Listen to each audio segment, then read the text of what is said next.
One of the most challenging communication situations we confront is conflict and disagreement. I'm Matt Abrahams, and I teach strategic communication at Stanford Graduate School of Business.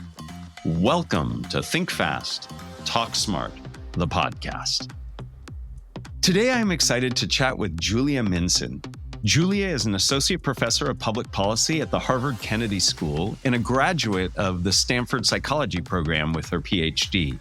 Her work focuses on decision-making, conflict negotiations, and the psychology of disagreement. She explores how people engage with opinions, judgments, and decisions that are different from their own and investigates the psychological biases that hinder maximizing the benefits of collaboration. Welcome, Julia. I look forward to our conversation. Thanks, Matt. I'm really excited to be here. All right, let's get started. So I'm curious, how did you get into the work you do? I believe you looked at decision-making to begin. I was always really interested in collaboration and teamwork. In fact, since my undergraduate days, I wanted to understand how people work together, specifically how they make decisions together, how they navigate disagreement and when people have different opinions. And one of the things that I find particularly interesting about disagreement is that people believe it to be a good thing. Disagreement is good because it brings different points of view to the table. It gets people engaged. It gives you the ability to correct errors or have more creative decisions. And yet at the same time, it's very, very clear that people don't like it. And it often then leads to conflict and negative emotions. These two sides of the coin, this idea that on one hand, it's good for you. On the other hand, people avoid it like the plague, is kind of got me thinking about, well, what can we do to disagree better? And what have you found? What are some things that we can do to disagree better? I personally am very conflict averse, and I try to avoid conflict as best I can. What are things we can do to be better at disagreeing and to help us achieve some of the goals we have? You being conflict averse, I think makes you just a person, right? Everybody's conflict averse. Conflict is no fun. Nobody likes it. But there is sort of a really important wrinkle there, which is disagreement and conflict are not actually the same thing. One of the reasons we struggle with disagreement is because we equate it with conflict. Disagreement is, I think we should do this and you think we should do that. And we have a conversation about it. And I hear your views and you hear my views. And we might reach consensus or we might walk away disagreeing, but nobody has any particularly strong feelings about it. Conflict, by contrast, has two components. Obviously, you have the disagreement to start with, but then also usually an important precursor of conflict is that I attribute disagreement to there being something wrong with you. So it's not just that we disagree because you know things that I don't know, or because we've had different experiences, or because we've looked at different data. It's because you are not smart enough to get it, or you are somehow biased or have some kind of selfish or nefarious motive that's preventing you from getting it. And so the way we go from disagreement to conflict is by making negative attributions about the source of the disagreement and basically blaming the other person, saying, something is screwed up about them. And then once I go down that path in my mind, of course, that brings out the negative emotions that we commonly associate with conflict. And so you get into what people then call a conflict spiral, where the more I feel these things about you and the more I express them, the more you feel those things about me. So I think the pre-answer to your question of what to do about it is, first of all, to recognize the difference between those two things and think about, well, okay, if disagreement is good and conflict is at the very least unpleasant, how do we stay in the domain of disagreement before it becomes conflict? I really appreciate that distinction. And I think many of us, myself included, conflate the two. So let's tease it apart.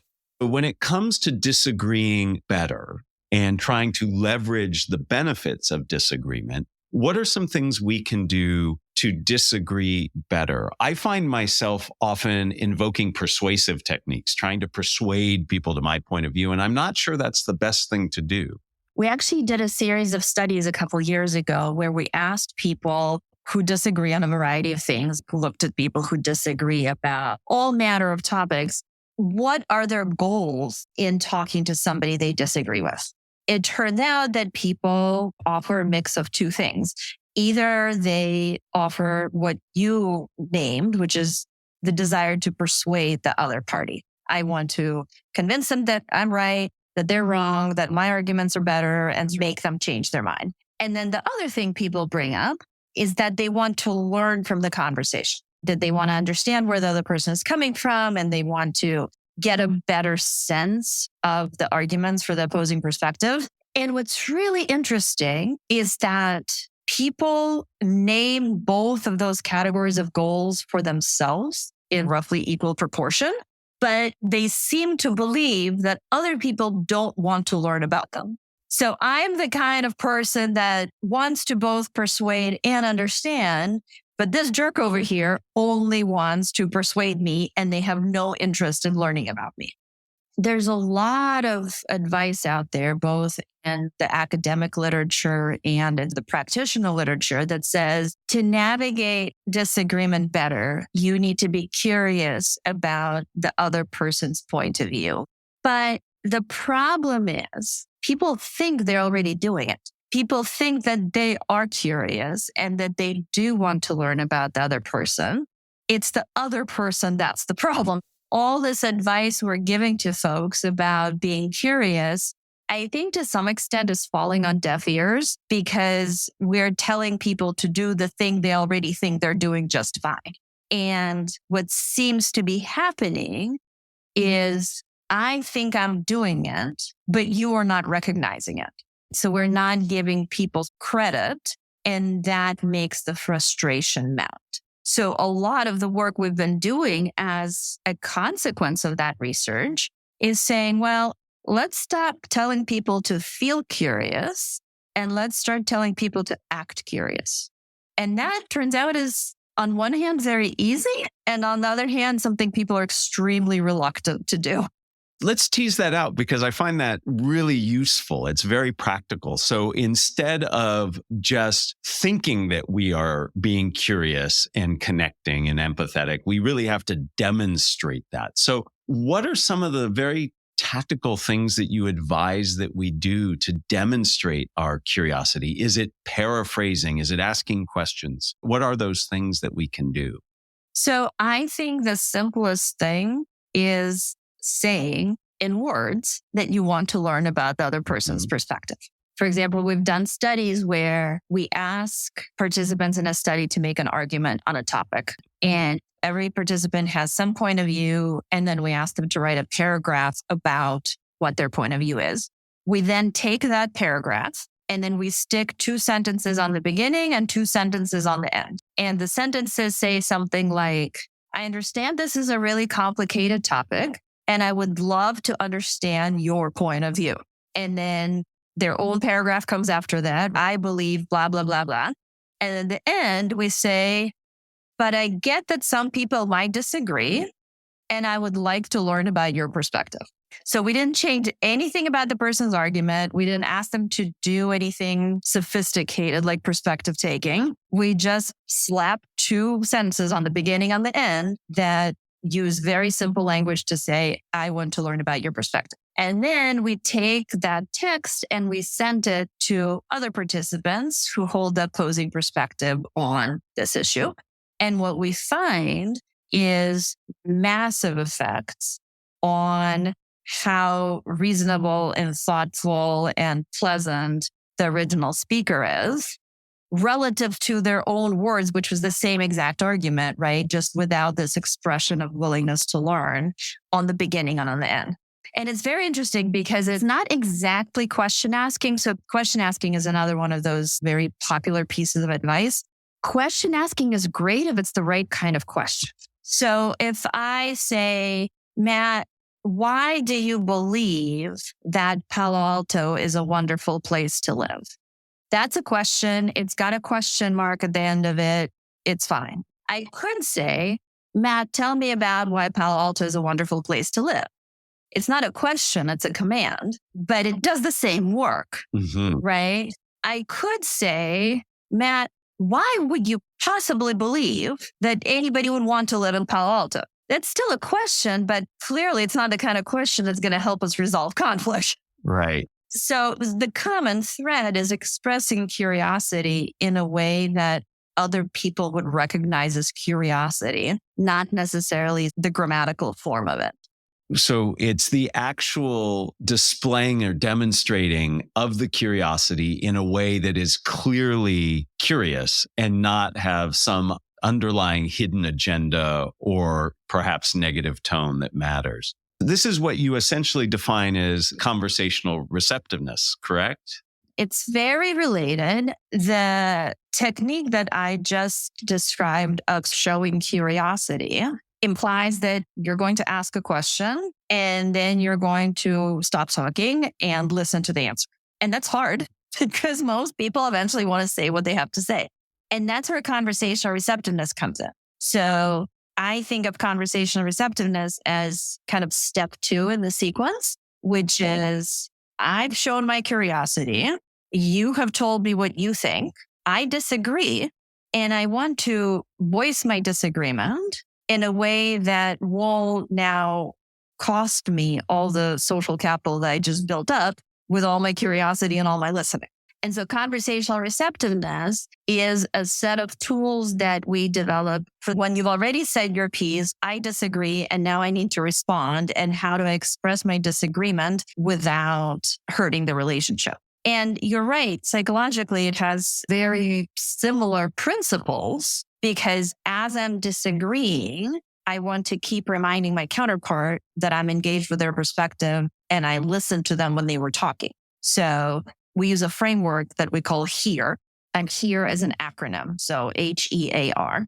The H in HEAR stands for hedging. And it's basically words and phrases that show that you recognize that not every single thing is true 100% of the time. So it's words like sometimes, occasionally, some people.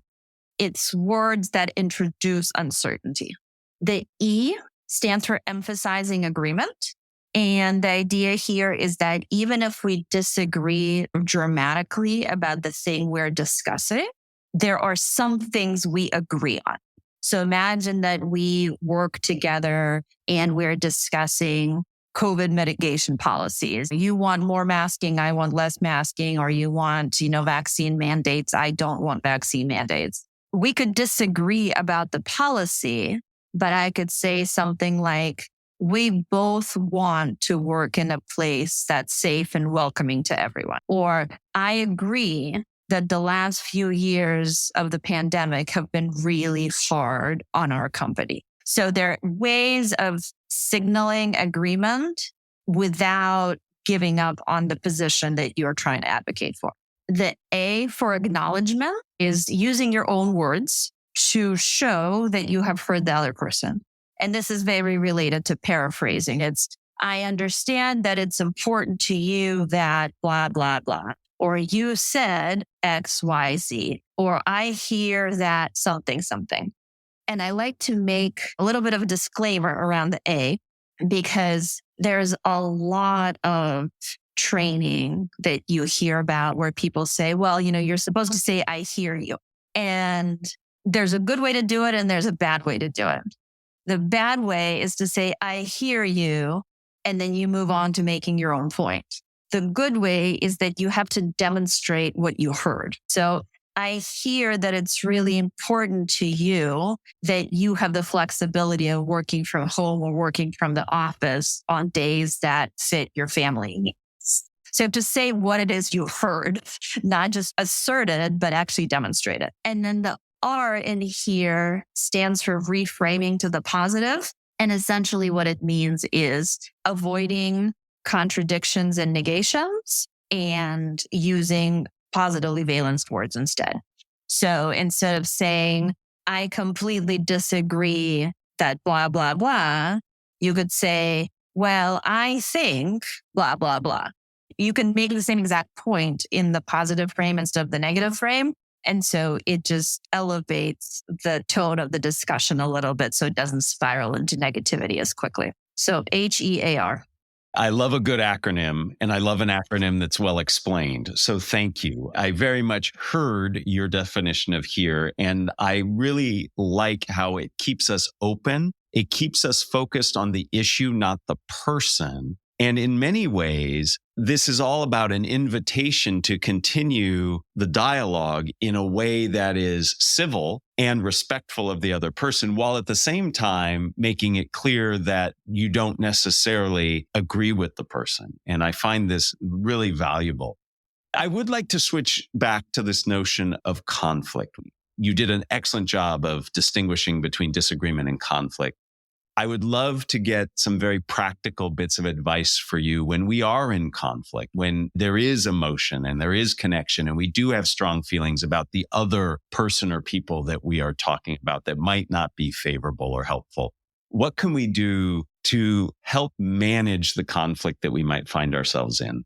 In the end, some conflict happens to everyone. Conflict happens the most when you really care. You care about the person, you care about the outcome. And so the people that we're closest with are the ones that get the worst of it. And I think there's a series of choices to be made. The first choice is, do I even want to get involved in this? Do I actually need to talk to this person? Do I need to resolve this conflict? Does it matter in some grand sense what they think of me? So there are many instances where I think it's really advisable to walk away. And that being said, I think you can still walk away gracefully. You don't have to slam the door. You can say, look, I understand we disagree about this, but I'd rather not talk about it anymore. I think when you do decide to engage, people dramatically underplan their conflict, which sounds like a crazy thing to say. But if you're going to have a difficult conversation with somebody you know you strongly disagree with, it makes sense to do it as a controlled manner as possible. So well-rested, well-fed, in person are minimal requirements.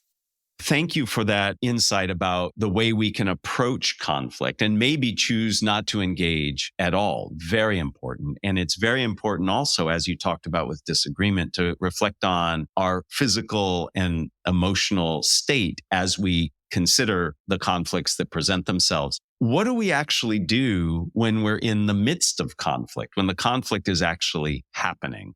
So this is where we circle back to where we started the conversation. Once you're in that conversation, you think about, how can I express my curiosity and how can I show that I really want to learn about the other person? Then when it's my turn to talk back, how can I use conversational receptiveness in my responses? And the entire time, the question you should be asking yourself is, why would a smart, reasonable, sensible person hold the opinions that my counterpart does? In other words, questioning your own attributions for the disagreement and trying to pull out little nuggets from what your counterpart is saying that would help you understand why their point of view is sensible for them.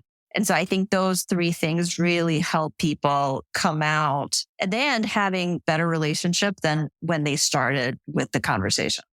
I really, really appreciate the last bit of advice to think about, why would the person hold this point of view? I think that's really powerful because that takes you away from that intense moment and gets you thinking more broadly. So you've given us advice on things to do in approaching conflict, but also what we can do in the midst of conflict to get to a place of equilibrium and balance without doing too much damage.